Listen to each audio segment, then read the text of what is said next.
సభకు నమస్కారం. ఈనాటి గోల్డ్ మెడల్ డిస్ట్రిబ్యూషన్ ప్రోగ్రాం అధ్యక్షత వహించినటువంటి కౌటిక జగదీశ్వర్ గారికి, ముఖ్య అతిథులు మన ఎమ్మెల్యే గారికి, మరియు రాష్ట్ర అధ్యక్షులు సంతేష్ శంకర్ గారికి, మరియు వేదికపై ఉన్న పెద్దలందరికీ, మరియు వేదిక ముందున్న పెద్దలకు, తల్లిదండ్రులకు, ప్రతి ఒక్కరికి నమస్కారం, స్వాగతం. అట్లాగే పిల్లలందరికీ అభినందనలు మరియు ఆశీస్సులు. యూనిట్ అవోపా నిజామాబాద్ వారు గత కొన్ని సంవత్సరాలుగా గోల్డ్ మెడల్ డిస్ట్రిబ్యూషన్ ప్రోగ్రామ్ అనేది కండక్ట్ చేయడం జరిగింది. దానిలో భాగంగా ఈ సంవత్సరం గత నెల ఈసీ మీటింగ్లో గోల్డ్ మెడల్ డిస్ట్రిబ్యూషన్ ప్రోగ్రామ్ నిర్వహించినట్టు నిర్ణయించారు. అందులో భాగంగా అధ్యక్ష కార్యవర్గ సభ్యులు నన్ను కన్వీనర్గా నియమించడం జరిగింది. దానికి గాను ఎలాంటి విద్యార్థులకు మనం బంగారు పథకాలు ఇవ్వాలి అనే దానికోసము కొన్ని నియమ నిబంధనలు పెట్టడం జరిగింది. అది ఏంటంటే, ముందు నిజామాబాద్ జిల్లా వాస్తవ్యులుగా ఉండాలని, అంతేకాకుండా ఎస్ఎస్సిలో 10 GPA, ఇంటర్లో 980 మార్కులు మరియు ఆ పైన, అలాగే ఎంట్రన్స్ ఎగ్జామ్స్లో 1000 లోపు ర్యాంకులు ఉన్న వారికి మాత్రమే గోల్డ్ మెడల్ ఇవ్వాలని నిర్ణయించడం జరిగింది. తరువాత దీన్ని పత్రికా ముఖంగా, మీడియా ముఖంగా, సోషల్ మీడియా ముఖంగా నిజామాబాద్ జిల్లా వ్యాప్తంగా తెలియజేయడం జరిగింది. మనకు ఈ అప్లికేషన్స్ తీసుకోవడానికి జూన్ 30 చివరి తేదీగా నిర్ణయించడం జరిగింది. మనకు వచ్చిన అప్లికేషన్స్లో చాలా వచ్చాయి, కానీ మన నియమ నిబంధనలకు లోబడి 22 మాత్రమే మనం తీసుకోవడం జరిగింది. ఒకటి నీట్ మాత్రము సుప్రీంకోర్టులో కేసు ఉండడం వల్ల మనకు ఆ అప్లికేషన్స్ రాలేదు. వచ్చిన వాటిలో మన అధ్యక్షులు, కార్యదర్శులు వారి సహాయ సహకారాలతో నిర్ణయం తీసుకోవడం జరిగింది. ఈ కార్యక్రమం చేయడానికి వారు నాకు చాలా చాలా హెల్ప్ఫుల్గా ఉంటున్నారు. వారికి ధన్యవాదాలు. ఈ వచ్చిన వాటిలో 22లో ఎస్ఎస్సిలో 11, ఇంటర్లో 6, జేఈఈలో 5 రావడం జరిగింది. ఈ స్థాయికి ఇంకా కొన్ని అప్లికేషన్స్ నో చెప్పడానికి కారణం ఏంటంటే, కొన్ని అప్లికేషన్స్ నిజామాబాద్ జిల్లాని కావు, అంటే ఆ విద్యార్థులు ఇక్కడి వాస్తవ్యులు కాదు. మరికొన్ని అప్లికేషన్స్లో మార్కులు తక్కువ రావడం, జీపీఏ తక్కువ రావడం జరిగింది. నాకు ఒక సిచ్యువేషన్లో కొంచెం బాధగా అనిపించింది. కొంతమంది పేరెంట్స్ ఫోన్ చేసి, ఏంటండి కొన్ని మార్కులే తక్కువ వచ్చినాయి కదా, మాకు ఇవ్వచ్చు కదా అని అడిగింది. నాకు వాళ్ళకి నో చెప్పడానికి కొంచెం బాధగా అనిపించింది. చెప్పలేకపోయినా, కానీ మనం ఒక కండిషన్ పెట్టుకున్నప్పుడు ఆ కండిషన్ ప్రకారమే నడవాలి.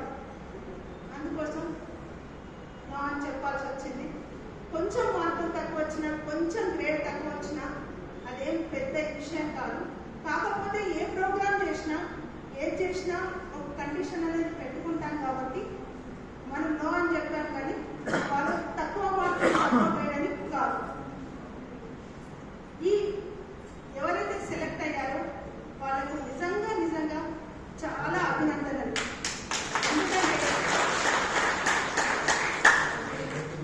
ఎందుకంటే ఎంత కష్టపడితే ఆ మార్కులు వస్తే, ఎంత కష్టపడితే, ఎన్ని నిద్రలేని రాత్రులు ఉంటే, ఎంత శ్రమిస్తే ఆ ర్యాంకులు గ్రేడ్లు వస్తాయని నాకు తెలుసు. ముందుగా వాళ్ళను ఆ స్థితికి తీసుకొచ్చిన తల్లిదండ్రులకు శుభాకాంక్షలు. ఆ కష్టం ఏంటో నాకు తెలుసు.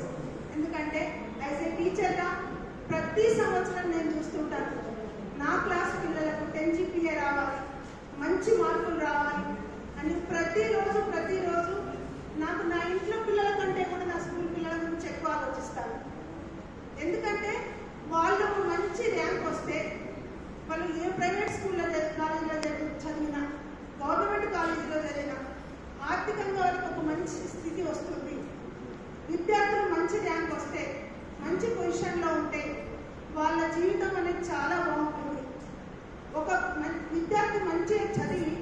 జీవితంలో సెటిల్ అయితే వాళ్ళ పేరెంట్స్కి ఎంత సంతోషం ఉంటుందో అంత సంతోషం ఉంటుంది.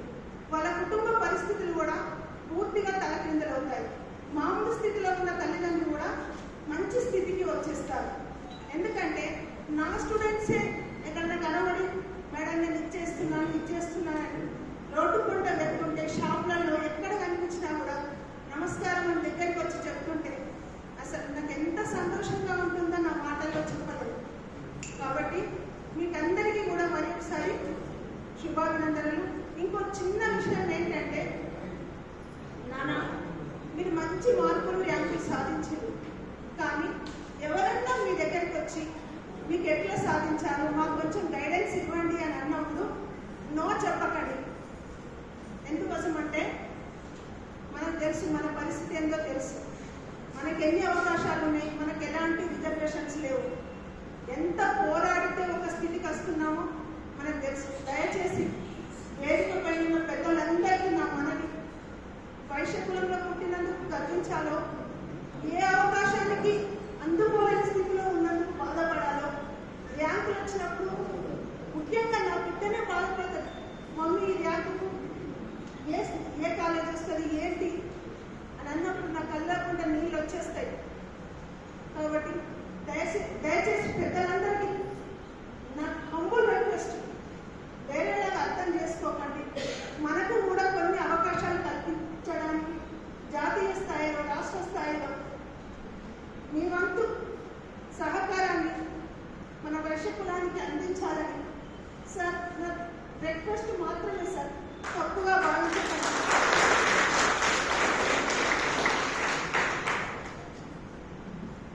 ఇక కన్వీనర్గా నన్ను నియమించినప్పుడు చాలా భయపడ్డాను, కానీ మన అధ్యక్షులు మేడం మీరు చేస్తారు, మీ దగ్గర నేను ఉన్నాను.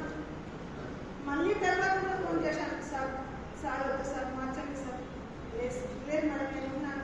నిజంగానే బాగుంటాను నేను ఇంకా, ఎందుకంటే నా పేరు మట్టుకు వెళ్తానే అంత చేశారు. సో ఈ క్రెడిట్ అంతా కూడా అధ్యక్షుల వారికి వాళ్ళ సెక్రటరీకే ఈ అవకాశం కల్పించిన అవోప అధ్యక్షుల వారికి, సెక్రటరీస్, కార్యవర్గ సభ్యులకు, యూనిట్ సభ్యులకు నిజంగా నా ధన్యవాదాలు, కృతజ్ఞతలు. ఈ అవకాశం ఇచ్చిన ఈ సభ పైన ఉన్న వాళ్ళకి, ఉంటున్న వాళ్ళకి ప్రతి ఒక్కరికి ధన్యవాదాలు తెలుపుతూ నా చిన్ని